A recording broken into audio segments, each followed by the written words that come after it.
नमस्कार दोस्तों। आज अमेज़ॉन एफबीए के ऊपर एक अनदर वीडियो में आपका स्वागत है। आज के इस वीडियो में मैं आपसे बात करूंगा कि हम अमेज़ॉन में जो एफबीए है उसमें जब हम अपने प्रोडक्ट बेचते हैं तो उसमें क्या स्ट्रैटेजी होनी चाहिए। ये वीडियो नए सेलर और पुराने सेलर दोनों के लिए होने वाला है, तो आप इसको थोड़ा ध्यान से समझिए और मेरी बातों को इम्प्लीमेंट भी कीजिए। तो देखिए, फर्स्ट जो पॉइंट है उसमें ये है कि देखिए, अगर जब हम एक नया सेलर अगर कोई अपना प्रोडक्ट एफबीए में भेजना चाहता है तो वो ये सोचता है कि मेरा वो प्रोडक्ट अमेज़ॉन पे एफबीए में बिकेगा कि नहीं बिकेगा, वो ये बातें वो सोचता है। तो उसके लिए मैं आपको देखिए एक स्ट्रेटेजी बता रहा हूँ। आपको अगर ये देखना है कि भाई आपका अमेज़ॉन एफबीए में अगर आपको प्रोडक्ट को कैसे एनालाइज करेंगे कि क्या प्रोडक्ट हमारा बिक रहा है नहीं बिक रहा है। किसी सेलर की इन्वेंट्री में 50 प्रोडक्ट हैं, 100 प्रोडक्ट हैं, 200 है, 500 है, 1000 प्रोडक्ट भी हैं। तो हम लोग इतने सारी इन्वेंट्री तो एफबीए में भेज नहीं सकते। अगर हम इतने प्रोडक्ट अगर एफबीए में भेजेंगे तो उसमें हमारा किराया ही बहुत लग जाएगा। और जो नए सेलर है उन्होंने अमेज़ॉन ने 100 यूनिट तक ही अमेज़ॉन ने फ्री कर रखा है, ठीक है। तो मैं आपको ये कहना चाहता हूँ, जैसे मान लीजिए अगर आप कोई भी प्रोडक्ट अगर एफबीए में आप भेजना चाहते हैं तो उसके लिए आपको क्या करना होगा। आप ट्राई एंड टेस्ट कर सकते हैं। मान लीजिए आपकी इन्वेंट्री में 100 प्रोडक्ट हैं, तो आप 20 प्रोडक्ट को आप एफबीए में भेज सकते हैं। और वो कैसे आपको भेजना है, आप हर प्रोडक्ट के 1 या 2 प्रोडक्ट आप भेज सकते हैं। 2 प्रोडक्ट करके आप भेजिए। 20 प्रोडक्ट के 2 प्रोडक्ट के हिसाब से 40 क्वांटिटी हो जाती है, वो आप भेजिए। फिर आप उसमें देखिए कि आप 3 महीने तक उसको एनालाइज कीजिए। 3 महीने तक या 2 महीने तक आप उसको एनालाइज कीजिए कि उसमें से क्या क्या प्रोडक्ट आपका बिक रहा है, ठीक है। तो मान लीजिए उसमें से कुछ ऐसे प्रोडक्ट होंगे जो कुछ दिन में ही बिक जाएंगे। हो सकता है कोई ऐसे प्रोडक्ट भी होंगे जो 1 दिन में ही बिक जाएगा, ठीक है। तो आपको ये पूरा एक एनालाइज करने का पूरा रहेगा कि कौन सा प्रोडक्ट कितने समय में बिक रहा है और किसकी कितनी डिमांड है, ठीक है।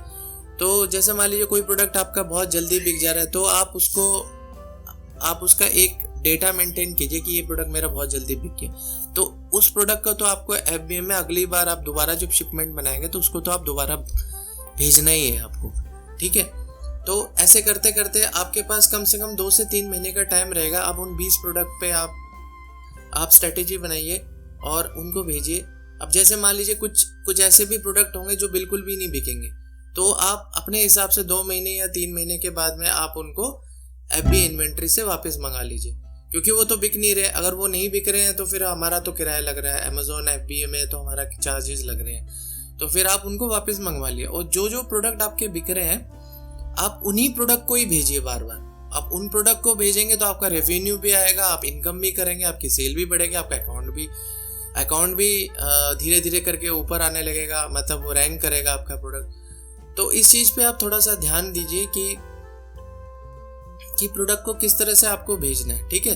और उसके बाद जैसे आपने मान लीजिए आपने 20 प्रोडक्ट भेजे थे, उसमें से मान लीजिए आपके 5 या 10 प्रोडक्ट ऐसे हैं जो आपके वहाँ पे एफबीए में अच्छा खासा बिक रहा है, ठीक है। तो उन्हीं को आपको भेजना है, ठीक है। नेक्स्ट टाइम आपको क्या करना है, जब भी आप नेक्स्ट लॉट बना के भेजोगे तो उस टाइम आपको 10 प्रोडक्ट भेजना है। और फिर उसके बाद आपकी इन्वेंट्री के जो 10 और नए प्रोडक्ट हैं आप उनको ट्राई कर सकते हैं, या 15 प्रोडक्ट और ट्राई कर लीजिए। 15 नए प्रोडक्ट जो आपने अभी तक एफबीए में नहीं भेजा, उन प्रोडक्ट को आप ट्राई कर सकते हैं। उन प्रोडक्ट को आप एफबीए में भेजिए। फिर उसके लिए आप 2 से 3 महीने तक आप चेक कीजिए कि इसमें से क्या क्या प्रोडक्ट बिक रहा है। जो आपके प्रोडक्ट बिक रहे हैं आप उनको बार बार भेजिए एफबीए में। आप अपनी सेल बढ़ाइए, अपने प्रोडक्ट की रैंक कराइए। और जो प्रोडक्ट आपके नहीं बिकते हैं आप 2 से 3 महीने के अंदर आप देखिएगा कि जो प्रोडक्ट बिल्कुल भी नहीं बिक रहा उनको आप वापस मंगा लीजिए। तो ये तो हमारी पहली स्ट्रेटेजी थी। अब सेकंड स्ट्रेटेजी ये है कि आपको ट्राई करते रहना पड़ेगा न्यू इन्वेंट्री का। न्यू इन्वेंट्री का मतलब होता है जैसे कि मान लीजिए आप जैसे मान लीजिए गर्मियाँ चल रही हैं तो गर्मियों से रिलेटेड आप प्रोडक्ट रखिए, ठीक है। तो गर्मियों में गर्मी से रिलेटेड आप प्रोडक्ट रखेंगे तो वो बिकेगा, ठीक है। नए प्रोडक्ट आप ट्राई कीजिए कि गर्मियों में क्या प्रोडक्ट है। अब जैसे मान लीजिए रेनी सीजन है तो बरसात में क्या प्रोडक्ट बिकता है उनको ट्राई कर सकते हैं। उसके बाद आप विंटर में सर्दियों में क्या प्रोडक्ट बिकता है उन पे आप करिए, ठीक है। फिर जो भी त्योहार होते हैं उनके हिसाब से आप प्रोडक्ट को ऐड कीजिए, जैसे कि दिवाली है, दशहरा, होली है, डिफरेंट जो हमारे फेस्टिवल होते हैं उस हिसाब से आप प्रोडक्ट को ऐड कीजिए। नए नए प्रोडक्ट आप ट्राई कीजिए, कोई ना कोई आपका प्रोडक्ट जो होगा वो आपका वहाँ पे FBA में आप रखेंगे, वो रैंक भी करेगा और आपकी सेल भी बढ़ेगी और आपके अंदर भी एक मोटिवेशन आएगा कि हाँ हमारे प्रोडक्ट बिक रहे हैं, ठीक है। अच्छा, उसके बाद जो है हमारा थर्ड पॉइंट है, वो है कि आपको अपने जो भी प्रोडक्ट है उसको आपको जो आपके जो टॉप के प्रोडक्ट होते हैं उसमें आप एडवर्टाइजमेंट चलाइए, कूपन्स रन कीजिए। एडवर्टाइजमेंट और कूपन से क्या होता है कि वो आपका प्रोडक्ट बूस्ट होता रहता है, आपका प्रोडक्ट रैंक करता रहता है, ठीक है। तो वो रैंक करने से ये होगा आपका फ़ायदा कि आपकी सेल भी बढ़ेगी, और जब आपकी सेल बढ़ेगी तो आपके प्रोडक्ट में लोग रिव्यूज़ भी देंगे, फीडबैक भी देंगे, और रिव्यू और फीडबैक आने से क्या होगा कि आपकी सेल भी इंक्रीज होगी। तो जो आपके प्रोडक्ट टॉप सेलिंग प्रोडक्ट है आप उन पे ऐड चलाइए, ठीक है। मतलब उस पर आप बजट ज़्यादा रखिए, और जो प्रोडक्ट आपके कम बिक रहे हैं आप उसमें एक थोड़ा छोटा सा एक बजट लगा सकते हैं। 300 रुपये, 400 रुपये का एक बजट लगा सकते हैं, या 500 रुपये का एक बजट लगा सकते हैं। उससे क्या होगा कि जो प्रोडक्ट बिक नहीं रहे हैं तो उनमें उनकी भी थोड़ी थोड़ी आपकी सेल बढ़ेगी। और कई बार ऐसा भी होता है कि हम लोग एडवर्टाइजमेंट भी चलाते हैं कुछ प्रोडक्ट्स पे कुछ, लेकिन वो बिकता ही नहीं है। तो फिर आप एक काम कीजिए, फिर आप उस पर आप पैसा इन्वेस्ट मत कीजिए, उन पे आपको ऐड चलाने की ज़रूरत नहीं है। आप उनसे आप ऐड हटा दीजिए, जो प्रोडक्ट आपके बिक रहे आप उन्हीं पर ही ऐड चलाइए, ठीक है। तो उसके बाद जो हमारा फोर्थ पॉइंट है उसमें आपको ये देखना पड़ेगा कि जैसे मान लीजिए कुछ ऐसे प्रोडक्ट हैं जो आपके FBA में रिटर्न बहुत आ रहे हैं, रिटर्न बहुत आते हैं। तो क्या होता है कि कई बार आपके प्रोडक्ट बहुत ज़्यादा रिटर्न आते हैं, आप उसको ध्यान नहीं देते हो, तो क्या होता है कि अमेज़न उस लिस्टिंग को ही ब्लॉक कर देता है। तो उसके लिए आपको क्या करना है कि आप एनालाइज कीजिए कि कितने प्रोडक्ट आपके वहाँ पे रिटर्न आ रहे हैं। तो आप रिटर्न रिपोर्ट में जाके आप चेक कर सकते हैं क्या क्या प्रोडक्ट FBA में रिटर्न आ रहा है।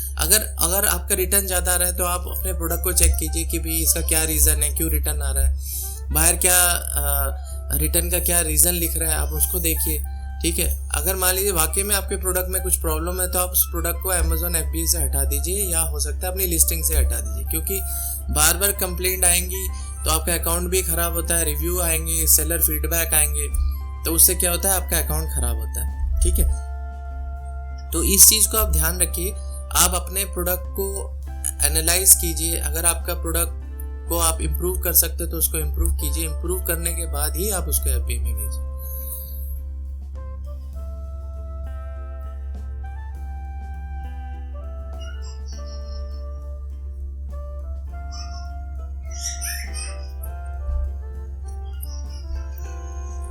अच्छा, फिफ्थ पॉइंट मैं आपको बताना चाहता हूँ कि जो फिफ्थ पॉइंट है वो है आप अपनी इन्वेंट्री को टाइम टू टाइम चेक कीजिए। टाइम टू टाइम चेक करने का मतलब ये होता है कि कई बार क्या होता है कि हम अपने प्रोडक्ट को FBA में भेज देते हैं और हम लोग ध्यान ही देते हैं कि वहाँ पे वो प्रोडक्ट ही ख़त्म हो गया है। तो प्रोडक्ट ख़त्म हो गया तो हमारी इन्वेंट्री जीरो होगी, तो हमारी रैंक अगर मान लीजिए टॉप पेजेस पे आ रही है तो आपने देखा ही नहीं है कि हमारी इन्वेंट्री जीरो हो गई है, तो फिर क्या होगा कि वो धीरे धीरे वो रैंक गिरने लगता है, ठीक है। दूसरे सेलर ऑलरेडी आपके पीछे ही हैं, वो कंपटीशन में है। अगर आपने अपने प्रोडक्ट पर ध्यान नहीं दिया तो दूसरे सेलर आपकी जगह ले लेंगे, मतलब जो आपकी रैंक होगी उसकी जगह वो आ जाएंगे, ठीक है। तो आप इस चीज़ का ध्यान रखिए। अगर मान लीजिए आपकी इन्वेंट्री कम हो गई है तो आप तुरंत अपना एक शिपमेंट बनाइए और FBA में भेजिए, ये बहुत इंपॉर्टेंट है, ठीक है।